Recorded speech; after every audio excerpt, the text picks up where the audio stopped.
প্রিয় দর্শক, আসসালামু আলাইকুম এবং অনেক অনেক শুভকামনা সবার জন্য। প্রায় 9 মাস পর প্রথমে গত 5 আগস্ট জুলাই ঘোষণাপত্র এবং গত 17 অক্টোবর জুলাই সনদ স্বাক্ষর, এই দুটো ধাপ পার হয়ে গতকাল সর্বশেষ জুলাই সনদ বাস্তবায়ন পদ্ধতি এই বিষয়ক একটি রূপরেখা প্রধান উপদেষ্টা কিংবা জাতীয় ঐকমত্য কমিশনের চেয়ারপারসন অধ্যাপক ডক্টর মোহাম্মদ ইউনূসের কাছে হস্তান্তর করলেন অধ্যাপক আলী রিয়াজ, যিনি জাতীয় ঐকমত্য কমিশনের ভাইস চেয়ার। গতকালই সেটি হস্তান্তর করা হলো এবং এই নিয়ে গতকাল থেকে আজ পর্যন্ত এবং আরও 2-1 দিন বা আরও বেশ কয়েকদিন চলবে আলোচনা, সমালোচনা, তর্ক বিতর্ক চলছে এই নিয়ে। প্রাপ্তি অপ্রাপ্তি, কারো কারো আশাবাদ পূর্ণ হয়েছে, কারো কারোর জন্য সেটি হতাশা বয়ে এনেছে, নানান রকম সমীকরণ মেলাবার চেষ্টা চলছে। তো ইতিমধ্যে রাজনৈতিক দলগুলো তাদের প্রতিক্রিয়া দিয়েছে। আমরা জানতে পেরেছি বাংলাদেশ জামায়াতে ইসলাম এবং এনসিপি বা জাতীয় নাগরিক পার্টি তারা পজিটিভলি দেখছে বিষয়টিকে, পজিটিভ রিয়াকশন দিয়েছে। তো হয়তো তাদের প্রত্যাশা পূরণ হয়েছে, তারা যেমনটি চাইছিলেন, যদি 100% নাও হয় কাছাকাছি গিয়েছে। তো তারা খুশি, তারা বিষয়টিকে ইতিবাচকভাবে দেখছেন। কিন্তু সমস্যা হয়েছে বরাবরের মতোই বড় দল বলে খ্যাত বিএনপিকে নিয়ে। গতকালই বিকেলে প্রথম আমরা রিয়াকশন পাই বিএনপি থেকে, নেগেটিভ রিয়াকশন। বিএনপির স্থায়ী কমিটির সদস্য সালাউদ্দিন আহমেদ গতকালই বলেছিলেন যে ঐকমত্য কমিশন অনৈক্যের জন্ম দিয়েছে কিংবা একটি অনৈক্যের কমিশন হয়ে গেছে, এরকম বলেছিলেন গতকাল। তার পরবর্তীতে মির্জা ফখরুল ইসলাম আলমগীর বক্তব্য দিয়েছেন এই বিষয়ে, তিনিও প্রতিক্রিয়া দিয়েছেন অত্যন্ত নেতিবাচকভাবে। এটিকে জাতির সঙ্গে প্রতারণা বলছেন তিনি। গতকালকের যেই জুলাই সনদ বাস্তবায়ন পদ্ধতি বা রূপরেখা, সেটিকে এক ধরনের প্রতারণা বলছেন। কারণ সেই বাস্তবায়ন পদ্ধতিগুলোর মধ্যে যেভাবে সেটি রেকমেন্ড করা হয়েছে, ঐকমত্য কমিশন যে সুপারিশ করেছেন, সেগুলোতে বিএনপি প্রদত্ত নোট অফ ডিসেন্টগুলো নেই। মেইন যে জায়গাটিতে এসে এখন দাঁড়িয়েছে, গতকাল সালাউদ্দিন আহমেদ অবশ্য বলেছিলেন, গতকাল যে বিষয়টি ছিল যে সংস্কার পরিষদ, সংবিধান সংস্কার পরিষদ গঠিত হবে আসছে ফেব্রুয়ারিতে, যদি এবং হবেই, আমরা আশা করছি যে জাতীয় সংসদ নির্বাচন হয়ে যায়, তাহলে জাতীয় সংসদের যারা সদস্য নির্বাচিত হবেন, মেম্বার অফ পার্লামেন্ট বা এমপি নির্বাচিত হবেন, তারাই সংবিধান সংস্কার পরিষদ গঠন করবেন। এবং সংবিধান সংস্কার পরিষদ এই জুলাই সনদে যে সংস্কার বিষয়ক, সংবিধান বিষয়ক সংস্কারগুলো আছে, 84টি সুপারিশের মধ্যে 48টি আছে সংবিধান পরিবর্তন করতে হবে সেখানে সংস্কারগুলো বাস্তবায়ন করতে হলে। তাহলে সেই সংবিধান সংস্কার পরিষদ সেই কাজটি করবে এবং তারা সেই কাজটি 270 দিন ধরে করবে, মানে 9 মাস ধরে করবেন। তো এমনটি বলা আছে। বাট বিএনপির পক্ষ থেকে এখন বলা হচ্ছে, গতকাল সালাউদ্দিন আহমেদ বলেছিলেন ইন্টারেস্টিংলি যে ঐকমত্য কমিশনের আলোচনায় কখনো সংবিধান সংস্কার পরিষদ নিয়ে কথাই হয়নি। আমরা একটি নতুন তথ্য পেলাম, যদিও এই বিষয়ে আমরা আগেই জানতে পেরেছিলাম, যেমন একটি পরিষদ গঠনের কথা জাতীয় ঐকমত্য পরিষদের আলোচনায় আছে বা তাদের এজেন্ডায় আছে যে এরকম একটি পরিষদ তারা গঠন করবে। কারণ যেহেতু সংবিধান সংস্কার করতে হবে, মেম্বার অফ পার্লামেন্টরা তো জাতীয় সংসদ নির্বাচনে, সাধারণ নির্বাচনের মাধ্যমে তারা এমপি হবেন, কিন্তু সেই এমপিরা যেটি হয়ে থাকে প্রচলিত নর্ম বা স্ট্যান্ডার্ড, এমপিরা সংবিধান সংস্কার বা সংবিধান পরিবর্তন করা এটি করেন না। এটির জন্য আলাদা একটি পরিষদ থাকে। আর যদি পুরো সংবিধানকে রিপ্লেস করতে হতো তখন গণপরিষদ নির্বাচনের দরকার হতো। তাই যেহেতু সেটি করা হচ্ছে না, কিছু গুরুত্বপূর্ণ সংস্কার করা হচ্ছে, পুরো সংবিধান রিপ্লেসমেন্টের বিষয় না এটি। তাই গণপরিষদের পরিবর্তে সংবিধান সংস্কার পরিষদ গঠন করা হচ্ছে। আর সব এমপিরা, মেম্বার অফ পার্লামেন্ট যতজন থাকবেন, তারা সবাই মেম্বার হবেন এই সংবিধান সংস্কার পরিষদের এবং তারা আলাদাভাবে শপথ নেবেন, এমপি হিসেবে একবার, আবার সংবিধান সংস্কার পরিষদের সদস্য হিসেবে আরেকবার। এবং 270 দিনের মধ্যে তারা সংবিধানের যে 48টি বিষয় আছে সংস্কারগুলো, সেগুলো 270 দিন কিংবা 9 মাসের মধ্যে শেষ করবেন। আর যদি করতে না পারেন তাহলে অটোমেটিকলি সেগুলো সংবিধানের অংশ হয়ে যাবে, অর্থাৎ অটো পাস হয়ে যাবে। তো এই ছিল বিষয়টি। তো বিএনপি গতকাল সালাউদ্দিন সাহেব এটি বলছিলেন যে তিনি সংবিধান সংস্কার পরিষদ নিয়ে কোনো কথা হয়নি কখনো ঐকমত্য কমিশনের মিটিংয়ে, এবং তারা বিষয়টি জানেন না। কিন্তু এখন সব আলোচনা ছাপিয়ে এখন আর এই কথা বিএনপির কেউ বলছেন না যে সংবিধান সংস্কার পরিষদ সম্পর্কে তারা কখনো শোনেননি। এটি গতকালই হঠাৎ আবিষ্কার করা গেল, সেই যে দলিল দেয়া হলো, পরিবেশন করা হলো প্রধান উপদেষ্টাকে, সেটিতে প্রথমবার তারা শুনলেন, আগে কখনো শোনেননি। এই কথাটি আর কেউ বলেনি বিএনপির, সালাউদ্দিন আহমেদ গতকাল বলেছিলেন। আর আজকে মির্জা ফখরুল সহ অন্যরা বলার চেষ্টা করছেন যে নোট অফ ডিসেন্ট নেই সেখানে।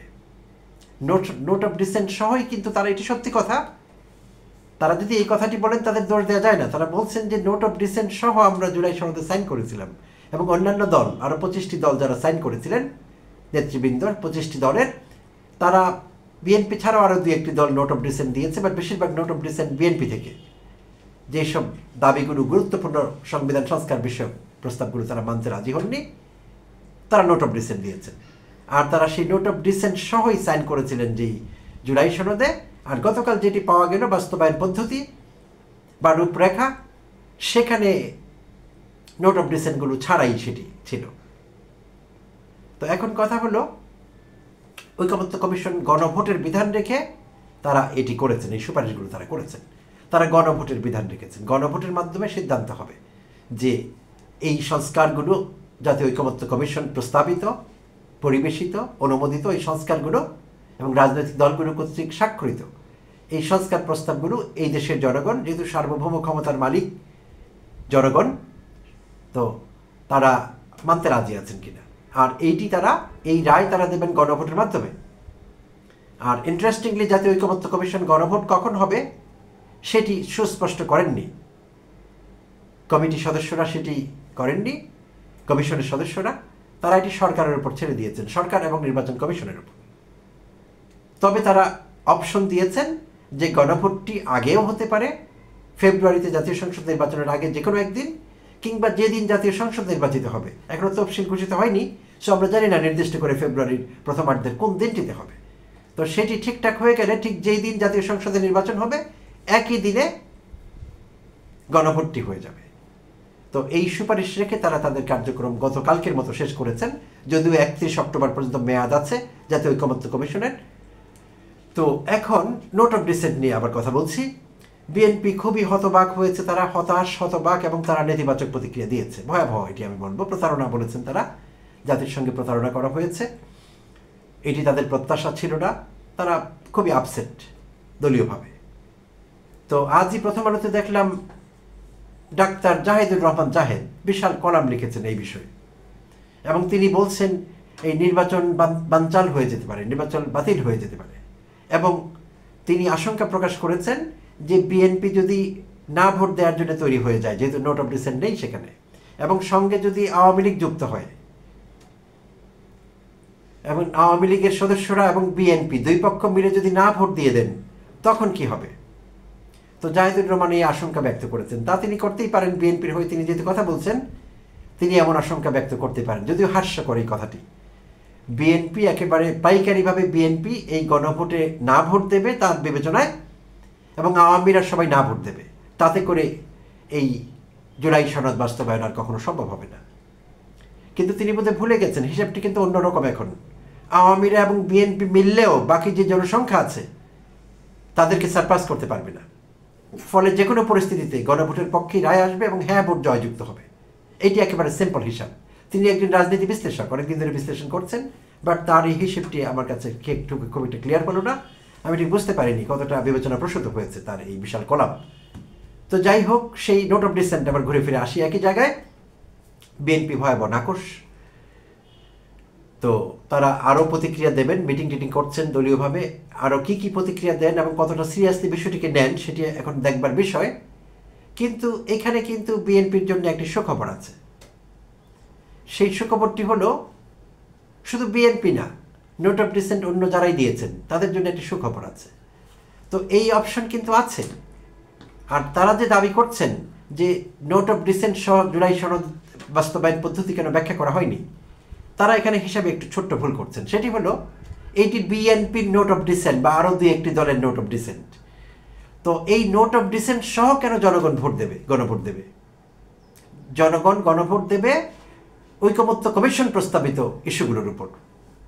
এখানে না যেগুলো আছে যে আমরা এগুলো মানি না, আমরা এগুলো লাইক করি না, এগুলো তো বিএনপি বা অন্য দু একটি দলের। আমাদের জনগণ হিসেবে আমাদের কেন ওগুলোতে আগ্রহ থাকবে? আমাদের আগ্রহ থাকবে সরকার গঠিত জাতীয় ঐকমত্য কমিশনের প্রস্তাবিত সংস্কারমালা বা সুপারিশমালার দিকে আমাদের থাকবে মনোযোগ, এবং আমাদের আগ্রহের কেন্দ্রবিন্দু হবে সেটি। কে কোন জায়গায় নোট অফ ডিসেন্ট দিয়েছে জনগণ হিসেবে, ভোটার হিসেবে আমাদের সেটি বিবেচ্য বিষয় না। তাই সরকারের পক্ষ থেকে সেটি স্মার্ট কাজ হয়েছে যে তারা নোট অফ ডিসেন্টগুলো রাখেননি। কারণ জনগণ হিসেবে আমরা যা যা আছে সেখানে as is where is basis, যেখানে যে অবস্থায় যতগুলো যেমন আছে সেইভাবে আমরা হ্যাঁ বা নাতে ভোট দেব। কে কোথায় নোট অফ ডিসেন্ট দিল আমাদের দেখবার বিষয় না, সেগুলো একান্তই দলীয় বিষয়। আর ভোটার হিসেবে আমরা জনগণ, আমরা দলের লোক না। সো বিএনপির এই দাবিটি এখানে আমি মনে করি না যুক্তিসঙ্গত, মোটেই যুক্তিসঙ্গত না। আর তাদের তো টেনশনের কোনো কারণ নেই। তারা যদি সেগুলোকে খুব গুরুত্বপূর্ণ মনে করেন, তারা তাদের নির্বাচনী ম্যানিফেস্টোতে রাখতে পারেন যেই যেই বিষয়ে তারা নোট অফ ডিসেন্ট দিয়েছেন। যেমন একই ব্যক্তি সরকার প্রধান, দলীয় প্রধান এবং সংসদ নেতা থাকতে পারবেন না, তারা এটি মানতে রাজি না, থাকতে হবে তাদের বিবেচনায়, থাকলে দোষের কিছু নেই। সো এখানে তাদের একটি নোট অফ ডিসেন্ট। তো এরকম কিছু বিষয় আছে গুরুত্বপূর্ণ জায়গাগুলোতে তার নোট অফ ডিসেন্ট। তো তারা যদি মনে করেন যে তাদের সেই দাবিগুলো খুব গুরুত্বপূর্ণ, যৌক্তিক, এই দেশের জনগণ মেনে নেবেন, কোনো সমস্যা নেই। তারা তাদের নির্বাচনী ম্যানিফেস্টোতে সেগুলো দিয়ে দিলেই হয়। এবং নির্বাচনী ম্যানিফেস্টোতে দেওয়ার পরও যদি তারা যদি সংখ্যাগরিষ্ঠের ভোটে নির্বাচিত হয়ে আসেন, সরকার গঠন করেন, তখন তারা সংবিধান পরিবর্তন করে সেগুলো করে নেবেন, কেউ আপত্তি করতে পারবে না। কারণ ওটা তো ভ্যালিডেটেড হয়ে যাবে, অলরেডি ভ্যালিড হয়ে যাবে, কারণ তাদের ম্যানিফেস্টোতে সেগুলো উল্লেখ ছিল। এবং বাকি দলগুলো যারা অসন্তুষ্ট যে আমাদের নোট অফ ডিসেন্ট সরকার ইগনোর করেছে, তাদের প্রতিও একই পরামর্শ থাকলো। এবং আমি আশা করছি তারা বিষয়টি বোঝেন, বুঝেও কেন আপসেট হচ্ছেন বা কি করছেন তারা আসলে। যার যার যত আপত্তি আছে, নোট অফ ডিসেন্ট আছে, সবগুলো ইস্যু ম্যানিফেস্টোতে নিয়ে আসলেই হবে, ইলেকশন ম্যানিফেস্টোতে চলে আসবে।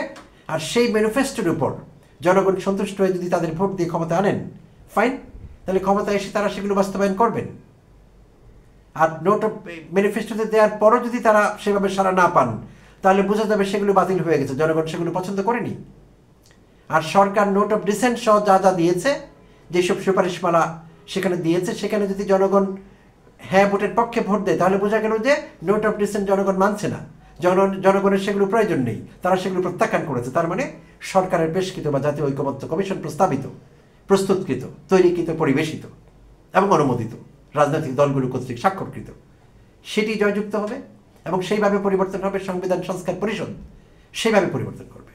তো এটি নিয়ে আমি কোনো বিতর্কই দেখি না, এবং বিতর্কের কোনো প্রয়োজনই নেই। অহেতুক বিতর্ক করা হচ্ছে, কোনো প্রয়োজন নেই।